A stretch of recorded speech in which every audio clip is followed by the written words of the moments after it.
We are the keepers of the flame, the sacred order. Let the ceremony begin.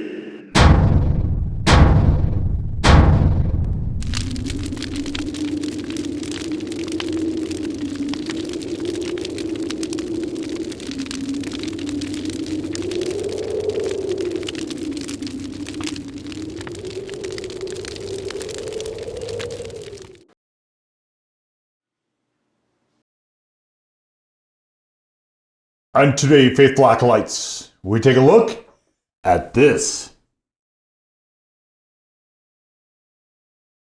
Our ceremonial sauce comes courtesy of Roger Dams of Burn Your Tongue, cleverly not so hidden in the Quilted Bear in the Newgate Mall in Ogden, Utah.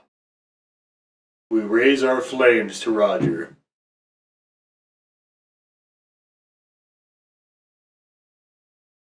The hallowed shelves of Burn Your Tongue now hold over 700 sauces, making Burn Your Tongue one of the largest sauce purveyors anywhere. If you're a chili head, you must make the pilgrimage. You can also find Roger on Facebook at the link in the description below.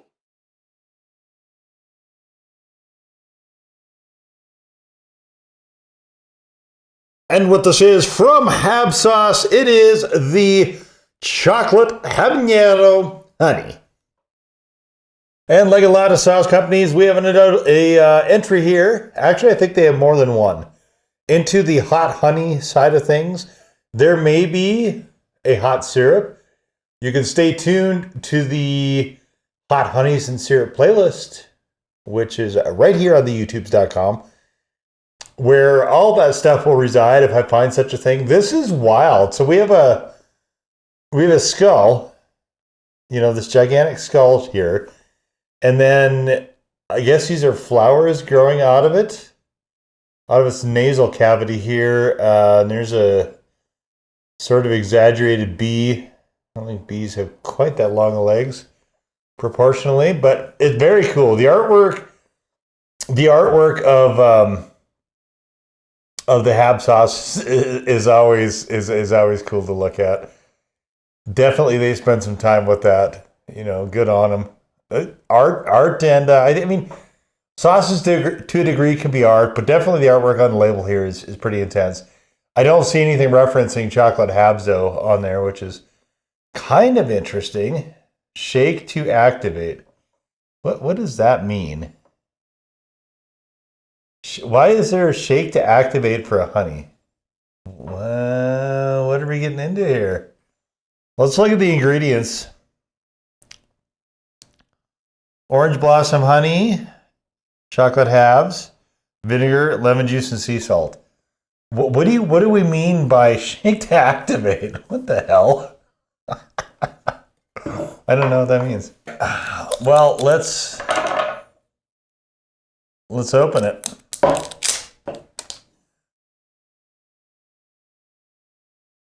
I mean, it looks pretty normal here.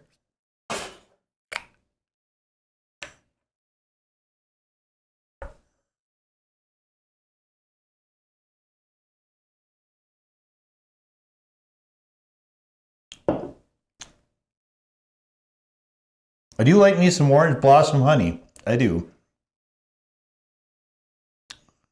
I can smell the orange blossom now. I honestly am a touch concerned with the lemon, however, in there, and the vinegar. I feel this could very easily get out of hand and just be overly astringent, which is not what I want in a honey. But yeah, nothing ventured, nothing gained, right? I mean, it does look pretty much like a normal colored honey. The chocolate halves are not really adding anything to it. It is looser, though. I will say it is looser than most of the sort of hot honeys that I think I've had on this channel. But and of course, you can look through the hot honeys and syrups playlist, as I mentioned, if you're interested in those. But we might as well get on into this.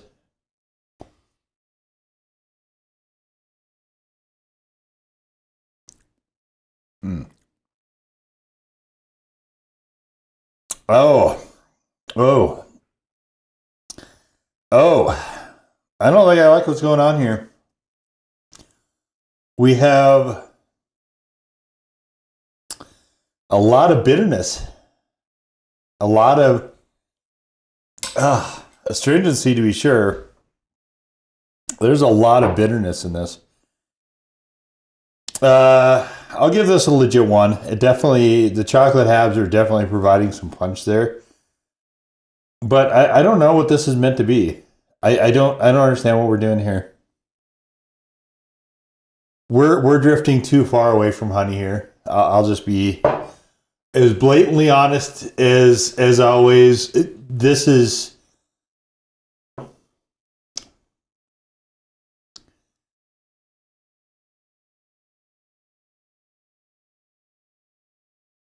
okay. Well, you know what? I don't want to say too much right now. As honey is not something I would eat solo. This is not anything that I would ever like consider putting in a drink. Honestly, I think this is drifting more towards an actual sauce than a honey. And this is okay. So what we got here is a toasted English muffin. You guys have seen it on the channel numerous times. If you've been watching any of the other hot honey videos, you've seen this because this is the one application for me where a hot honey has to work.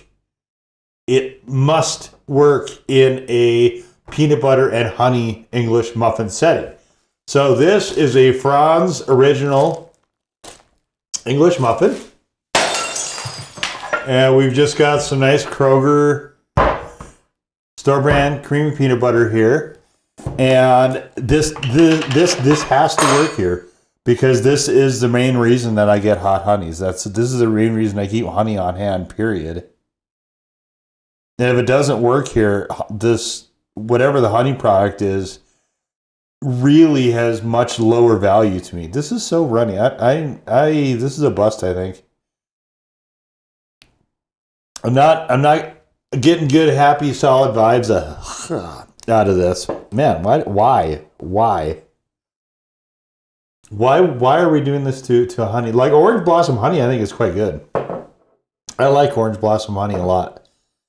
And this is leaning into me calling this a shame. But I mean, I guess it's not the end of the world if I have to just throw it in for a grill sauce. Okay, you know what? Look. It's too runny. It's too runny. This is almost the consistency of pure maple syrup, which I've had a number of times on this channel as well. You can also check out that playlist. I might have mentioned it.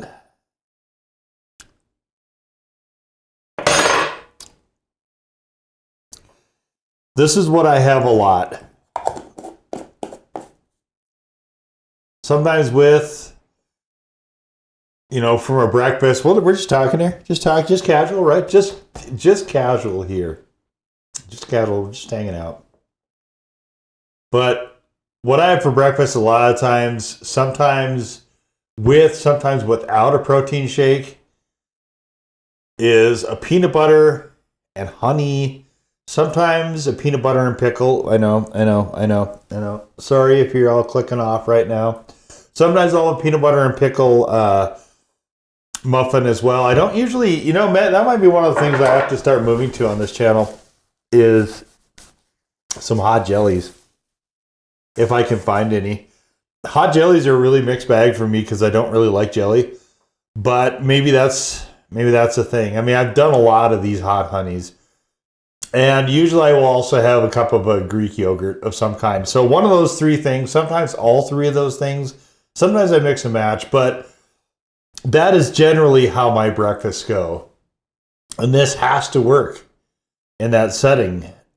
The hot honey has to fit into what I'm doing because I'm not going to do things around it. And some honeys have, and some honeys haven't. Some do better than others. And this one, I don't know. We'll see. I'm trying not to judge it before I get into it, but what has gone on so far has not been promising.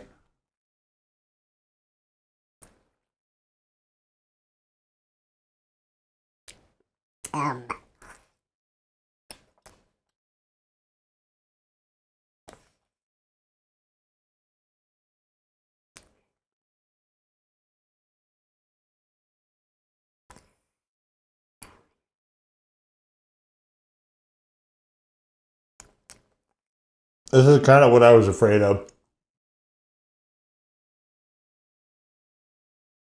Most honey is a fairly subtle flavor.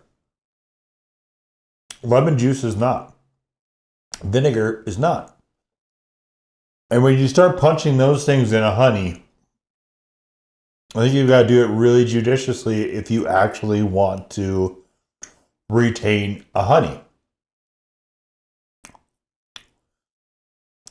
For this one, I just feel like it's moving more towards the sauce.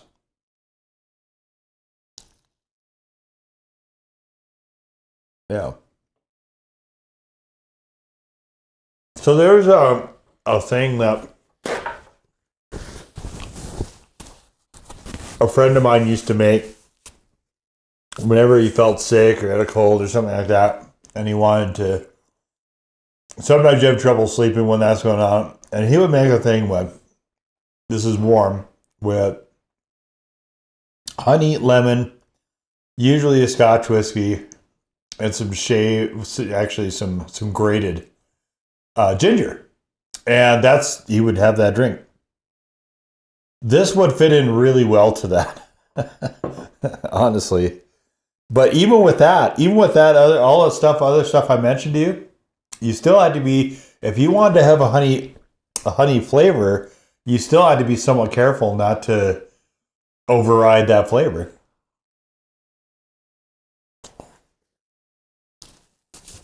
This one is just not, it's not honey enough of a honey, if that makes sense.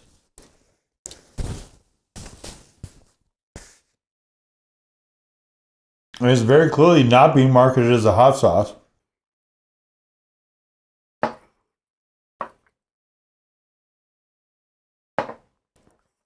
So I don't think you need a lemon juice in here. I think that was a mistake. I have had other honeys that have had a little bit of vinegar and a little bit of salt, and I think sometimes those are actually okay. Those aren't bad. This one, I think the lemon juice is just a mistake. It has just way too much astringency. It throws us all completely out of balance. Like I said, it's more of a, I don't even know I would call it a hot sauce, but it's more towards that side of the scale than a honey. I mean, it doesn't, look at this. It doesn't flow like a honey. Honeys don't do that. Generally. So this is a miss for me. This is a pretty significant miss for me. I do think it might be kind of interesting to throw, I'll probably marinate some chicken or something in this, because I am kind of curious to see what it's going to do as far as a grill sauce. I can't use it here though. It's nowhere near what I'm looking for. It's just, it's kind of weird with that peanut butter. You just get this sort of sourness. Almost like if you, like peanut butter and lemon, right? Would you eat a peanut butter and lemon sandwich? I mean, probably not. And that, with the there's some cancellation going on in there with the peanut butter, and it just really amplifies that up to a sort of unwholesome degree.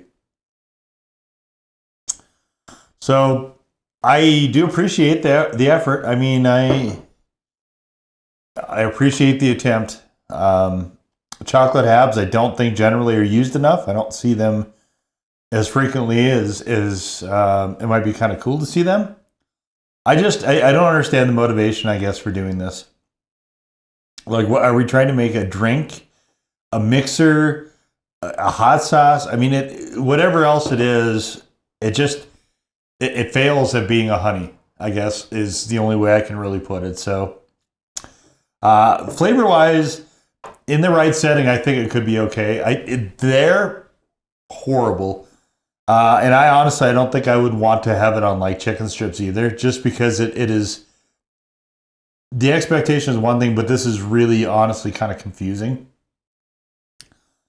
So it just, I mean, like I said, it would fit in well to that cold cocktail, I guess, or whatever he called that drink. I forget, he had a name for it. I forget what it is now, but it would fit into there, and it probably might be okay as a grilled sauce, but as a honey, it is just completely not what I'm looking for, which is a shame. But I mean, that happens, you know. You're not going to win all of them, right? And there's still other honeys to come, I'm sure, and we'll get to some more goodies down the line. But anyway, that's gonna do it for this one. This is the HAB sauce chocolate habanero honey. Now go forward in peace to serve the flame.